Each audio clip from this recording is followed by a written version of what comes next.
Katulad ni Asaph, hindi ka immune sa pagod. Hindi ka immune sa pagdududa. Pero ito ang sabi niya. Manghina man ang aking katawan at isipan, kayo, o Diyos, ang aking kalakasan. Hindi pala sa lakas ng tao nakasalalay ang buhay, kundi sa Diyos na nagbibigay ng lakas. Alam nyo, may mga araw na sobrang bigat ng buhay.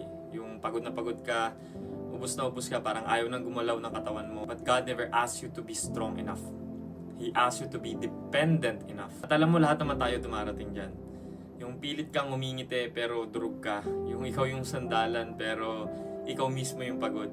Yung mahal mo naman si Lord pero dumarating yung araw na parang ang hina nung faith mo. Pero ito, tandaan mo kapatid, you will never know God as strength until you first feel weak. And you will never know Him as provider until you feel empty. Kasi sometimes God allows what you depend on to fail so you can discover who you were meant to depend on. Kasi sa totoong buhay, pwedeng mawala yung mga kaibigan, yung opportunities, relationships, pati yung tiwala mo sa sarili mo, pwedeng mag-collapse yan. And when everything collapses, okay lang na sabihin mo na, Lord, I cannot do this anymore. Kasi minsan ang pinakamalaking pagpapala ay hindi yung binibigyan ka ng Diyos ng dagdag na lakas, kundi siya mismo yung nagiging lakas na wala ka. Kaya kung pagod ka ngayon, pagod yung puso mo ngayon, nanghihina yung laman mo, kapatid, hindi ka talo.